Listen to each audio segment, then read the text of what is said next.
And then Karen DeYoung told a friend of mine that they had 6 hours. I mean, you could see the size of that book. I mean, it's in print. It's is there an audio version? There is for beach driving. but Karen DeYoung said they had 6 hours. They had a 900-page typescript. The book turns out to be about 530 pages in print, but they had a 900-page typescript, and they had 6 hours in which to flip through it, interview me, interview Ambassador Bremer, interview whoever else they were talking to, write the piece, and submit it. So they clearly didn't read it. And later, when I spoke to the editor of the Book World, she told me that because those 2 reporters wrote about the book without reading it, the Post had decided they were not going to ask anybody to read it and review it. Okay. Now, the New York Times didn't review it either. Right. What was their? Well, they haven't explained themselves. But maybe they may not have to, right? But they did have a reporter who wrote a piece about it because he considered it, important and newsworthy. A Pulitzer Prize-winning reporter, and was that James Risen, and he submitted the piece, and his editor refused to run it. So what do you make of all that? No, I don't know. You can put them in the same category with everybody can come to his own University? conclusion about what that means, but it's. I think it's healthy when people actually engage and look at information and talk about it and analyze it and debate about it. Yeah. The business of trying to exclude people, shun them, suppress interest in contrary information is not healthy. But you're sensitive to the fact that this is a very emotional subject, very controversial subject, and in the absence of Rumsfeld being out yet with his book, you're sort of the man out there. I mean, you're the front line of what I'm sure he's going to ask you what it was like if he hasn't already. But have you been in bookstores yet doing signings? No, I've mainly been I've been doing a lot of speaking, but not the. But have you put yourself signings. in a situation where anybody can come up to you and say what they want to you? Yeah, they're. And has it happened? We didn't control the guest lists here. So No. People Nobody comes in with cream pies here. Well, I hope nobody's going to come in with cream pies anyway. Well, happened to Tom Friedman. No, but I'm just wondering if there have been any ugly situations yet, or if it's all been, you find people have been. No, what I find particularly interesting is I've had a number of people after talks that I've given. Come up to me and say, I came here intending to not only disagree with, but hate everything that you said. Well, that's my point. And I actually found that, the things you were talking about suggest that reasonable people can differ on these things. And I consider that a great triumph. I mean, these are important, and as I said, obviously extremely controversial subjects. But they are subjects that reasonable people can differ about.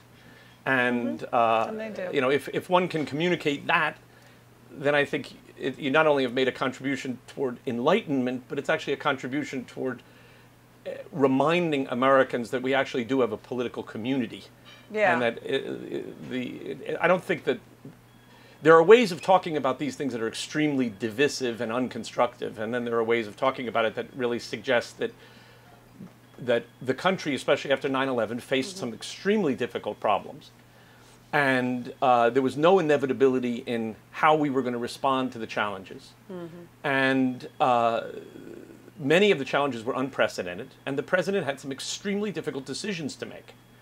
And the president and his national security team were thinking through how to deal with the terrorist threat, how to deal with other national security threats that we had inherited, like the Saddam Hussein regime, how to deal with other problems, North Korea, Iran, Libya, Syria, and a lot of serious thinking went into dealing with it. Now, a lot of the actions that were taken were controversial at the time. They are, if anything, even more controversial now. Controversial. but for people to understand what the thought process was is useful, because a lot of the political debate emphasizes. A lot of the political debate is really nothing more than than divisiveness and name calling, and arguments about, you know, where errors get described as lies, and people's motives are impugned, and people in the government are depicted as having been, you know, rubbing their hands. Oh boy, we now, because of 9/11, have an opportunity to deprive Americans of their civil liberties. I mean, that's preposterous. Nobody in the government looked at it that way. There were extremely difficult trade-offs between public safety and civil liberties, and people could disagree about whether those trade-offs were done right, but they were not done by people who were opposed in principle to civil liberties, which is the way various critics have put it. But you will, I don't know whether you'll agree or not, but I mean, I don't think you wrote this expecting any sympathy. Did you honestly think you could change anybody's mind? Yes. Really? I mean, when you say change people's minds, I mean, and I don't mean change their minds about the war, because I don't think you can, but change their minds about their perceptions of how the administration took us to war. The latter part, I do think. And I think that I mean, the country is full of fair-minded people who want to understand what went on. And I wrote a book with that, the intention of which is to provide serious, accurate information and analysis so that people can see what people like Rumsfeld, Powell, Rice, Cheney, the president, and others, General Myers, key players in the interagency deliberations about our strategy and policy, what those people were actually saying to each other at the time, what they were writing to each other, what kinds of things they worried about, what kinds of things they thought they could accomplish by the actions they supported. And I think there are a lot of people in the country who want to know that. And the information that I've provided in the book has not been reported on before. So it's new information, and I think people appreciate getting new information. I didn't write the book, as I say in the book, I didn't write it as a polemic. So I don't expect people who are anti-war to read the book and say, oh, now I'm pro-war. And we've already agreed that you're probably not going to change their minds, but it's like your goal was to change perception, and I wonder... My goal was to inform people, and I think that when people have better information, they will have a better informed, richer, and therefore different perception. It doesn't mean, by the way, that it's going to convert them into supporters of the administration. I'm not interested in that. Do you think that'll happen in your lifetime? It will not surprise me if there are revisions of view in my lifetime. What could make that happen? It's almost inevitable. Just time? Time always causes revisions. As more information comes out, I don't think there's ever been a period of American history where the judgment of historians 10, 20, 30, and more years later is not a revision in some substantial way of the popular perceptions that were that grew out of press reports at the time. I mean, it's inevitable.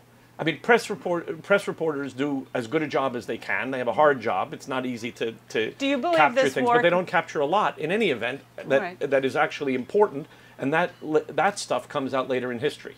Do you believe this situation, that this war can be compared to Vietnam? Do you buy into that, since it's a popular analogy people make? Well, I guess the way one would deal with something like that in academia is say, you know, compare and contrast. Yeah. I mean, there are aspects that you can compare and there are aspects that you can contrast. Yeah.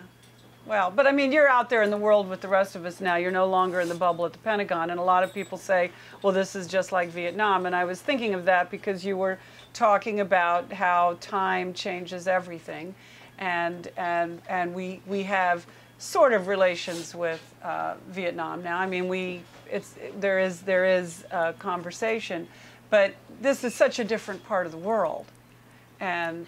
No, I mean, from that point of view, it's completely different. I mean, the people we were working with in Vietnam lost utterly, and the people who took over the country were our enemies. The people in Iraq who are trying to build the country there now are friendly with us, and we're cooperating with them. So it's and a the different president situation. Just the other day gave an interview with Politico.com where he said basically that if we were to try to pull out, if we were to try to end the war right now, it would be a disaster for all time. Do you share that view?